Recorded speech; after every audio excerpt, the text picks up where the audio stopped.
Comment est-ce que vous pouvez vaincre dans le domaine financier? Aujourd'hui, je vais vous parler d'un miracle, de la multiplication des pains et des poissons.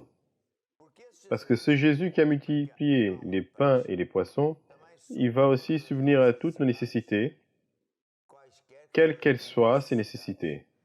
Jésus, quand il est venu sur terre, il est venu non seulement pour payer le prix de nos péchés et donc nous emmener au ciel, mais aussi déjà dans cette planète nous aider dans tous les domaines.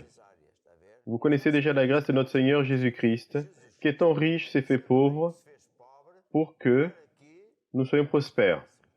Jésus est venu pour être notre remplaçant, pour prendre ce que je devrais subir comme difficulté, nécessité, manque d'argent, dette, et il va me donner en échange ce qu'il a toujours eu. Il a la prospérité, il est le Dieu Tout-Puissant. Alors il a fait cet échange, et c'est sur cela que je veux vous parler. Je veux aussi vous donner une bonne nouvelle, c'est que Dieu a tout le pouvoir. Il est le créateur des cieux et de la terre. C'est lui qui a créé l'argent, l'or, la platine, le pétrole, tout. Donc quel est le problème qu'il aurait? Aucun. Non seulement il peut créer et il peut vous aider, mais en plus il le veut. C'est notre aspect très important.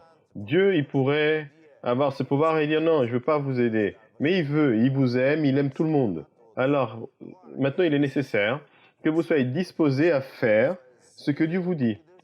Parce que si tu ne fais pas ce que Dieu nous dit, ça ne sert à rien. Parce que ce n'est pas Dieu qui va changer, c'est vous et moi qui devons changer. Et donc, nous pouvons dire que Dieu a un miracle financier pour chacun d'entre nous.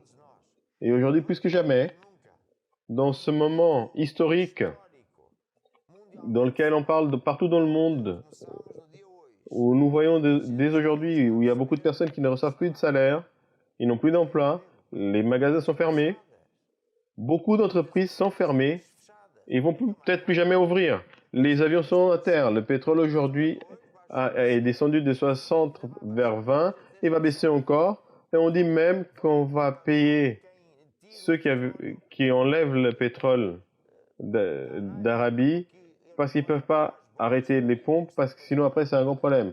Donc en tout est en train de tomber. Maintenant, celui qui a Jésus et celui qui marche avec Jésus et celui qui aide Jésus en évangélisant et pratique les lois de Dieu pour que les finances arrivent, celui-ci va vaincre. Il ne va pas vaincre parce qu'il est plus intelligent. Il ne va pas vaincre parce qu'il a un emploi qui est très bon, ou il peut même pas l'avoir, mais il va vaincre parce que Dieu existe réellement. Dieu existe réellement. Bien, il y a une loi qui nous parle de la loi principale de Dieu qui est Oui, Marc 4, Marc 4, 26. Qu'est-ce que ça 26. nous dit? Il dit ainsi, il en est du royaume de Dieu comme quand un homme jette une semence en terre. Après, il dort, il se réveille le jour et nuit, et en attendant, la semence va grandir toute seule, mais doucement. Premier la terre, elle va grandir jusqu'à ce qu'elle ait le fruit. Et quand il y a le fruit qui se montre, alors là, Alors on explique-nous, récolte. qu'est-ce que ça a à voir avec de l'argent? Quelle est la Oui. comparaison? La comparaison est que tout dans le royaume de Dieu est comme une semence. Alors l'argent est aussi comme une semence. Si c'est une semence, alors quand nous semons, nous allons avoir une récolte. Maintenant, ce que je sème, c'est ça que je vais avoir. Alors si je veux avoir de l'argent, je dois en premier semer une semence qui va ramener cette récolte qui est l'argent. Alors notre argent peut être une semence quand nous donnons ça dans les mains de Dieu. Alors Dieu va transformer cela dans une récolte dans Exactement. notre vie. Il y a même un passage biblique en Luc 6, 38, où Jésus dit exactement la même chose avec d'autres paroles, où Jésus disait « Donnez, il vous sera donné. Sème d'abord et tu récolteras après. » Vous voyez? Et comment est-ce que tu vas récolter après? Une bonne mesure, serrée, secouée, qui transborde. Avec la même mesure dont tu mesureras, c'est avec celle-ci que Dieu va te mesurer en retour. Si la personne sème peu, forcément, elle va récolter peu. Anciennement, je ne sais pas que c'était comme ça.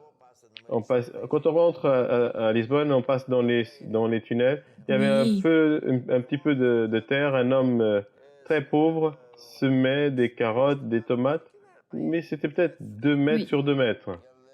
Et il va avoir très Oui, peu. ça va être seulement C'est pour peut-être pour... pour sa maison, pour Et lui. peut-être même juste pour lui et encore. Mais s'il avait un grand terrain et il sème beaucoup, évidemment, il aurait une grande récolte. Alors Dieu, Jésus, est en train d'enseigner qu'avec la même mesure dont tu vas mesurer, c'est avec celle-ci que tu vas être mesuré. Cette loi est très importante pour les jours d'aujourd'hui. Parce qu'au lieu d'avoir les yeux sur le système du monde, vous comprenez, et en ayant les yeux en Sodome et Gomorre, si nous avons nos yeux en Jésus, et si nous sommes attentifs à ce que Jésus nous dit, alors nous allons vaincre. Je peux entendre un amen. Il y avait une fois où Jésus était à un endroit, il a demandé à ses disciples de donner à manger aux personnes. Ils avaient que 5 pains et 2 poissons. C'est écrit en Luc 9. Et qu'est-ce que Jésus a fait? Alors Jésus a multiplié Le pain et les poissons. les pains et le poisson Et ça suffit pour des milliers pour de des milliers de personnes pour personnes, qu'ils oui. mangent. Vous voyez? Jésus a multiplié et des milliers de personnes ont mangé tant Oui. qu'ils voulaient. Et à la fin, il restait quoi? Il est resté une quantité 12 12 paniers paniers remplis. pleins. Ça veut dire quoi? Ce qui restait était supérieur à ce que on a mis entre les mains de Jésus au départ. C'est ce que Jésus veut que vous compreniez, que vous appreniez, qu'il y a cette loi de semer pour récolter. Et donc, soyez attentifs à cela. Il y a un témoignage que j'aimerais que vous entendiez, qui est de Philomène, qui nous parle de son témoignage qui est très beau. Je suis Philomena Cardoz, je viens d'Abobda. J'ai une nièce en France qui m'a dit qu'elle voulait tellement se marier et moi j'avais aussi besoin d'y aller. Et ma fille l'aidait.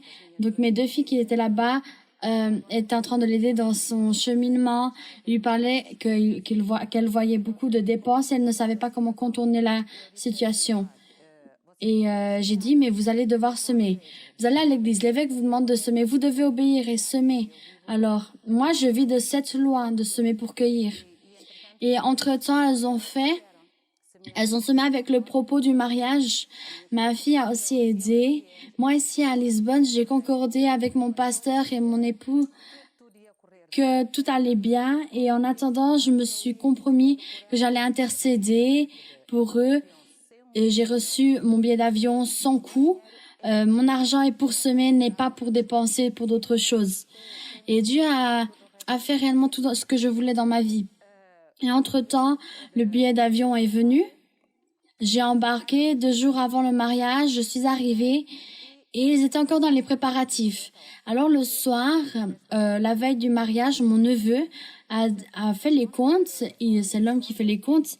Et il a dit à ma nièce, mais vous avez déjà vu la quantité d'argent que vous avez dépensé. Et ma nièce a dit, on n'a pas dépensé beaucoup. Elle était très anxieuse. Et il a dit, vous avez dépensé presque 2000 euros. Je ne sais pas qu'est-ce que vous avez acheté. Et ma nièce a ouvert les yeux et elle a dit, mais même pas 500 euros j'avais. Alors elle m'a téléphoné et j'ai dit, je vous ai dit, l'évêque vous a dit, c'est Dieu qui pourvoit nos nécessités. Le mariage après a été extraordinaire, spectaculaire, il n'a rien manqué et j'ai dit, je vais à Paris avec une valise petite parce que je sais que je vais revenir avec une grande valise. Et je suis allée avec une petite valise et quand je suis revenue avec une valise énorme avec tout rempli. Je n'ai pas ramené encore plus d'autres choses car... Enfin, un témoignage merveilleux Oui. de comment Dieu fonctionne et comment il y a des croyants qui savent vivre par la foi. Je veux non seulement prier et ensuite laisser la fiche pour que vous puissiez savoir où semer aujourd'hui même. Mais avant cela, je veux prier pour toutes les personnes qui demandent de la prière dans le domaine financier, dans le domaine de la santé. Et je décrète comme étant un homme de Dieu que cet argent va arriver, que vous allez avoir vos nécessités souvenues, que ces infirmités vont sécher par la racine au nom de Jésus-Christ. Et je te remercie aussi, Seigneur Dieu, parce que toutes les personnes qui vont appliquer cette loi de semer pour récolter vont avoir un miracle financier dans leur vie. Amen et Amen. Et maintenant, oui, j'ai beaucoup d'autres demandes. Je vais prier. Je vais demander à nos évêques de prier. Mais vous pouvez voir maintenant la fiche qui nous montre où vous pouvez semer pour que vous aussi, vous puissiez voir un miracle dans votre vie. Et pendant ce temps, écoutez cette chanson qui nous dit « Il suffit de croire ».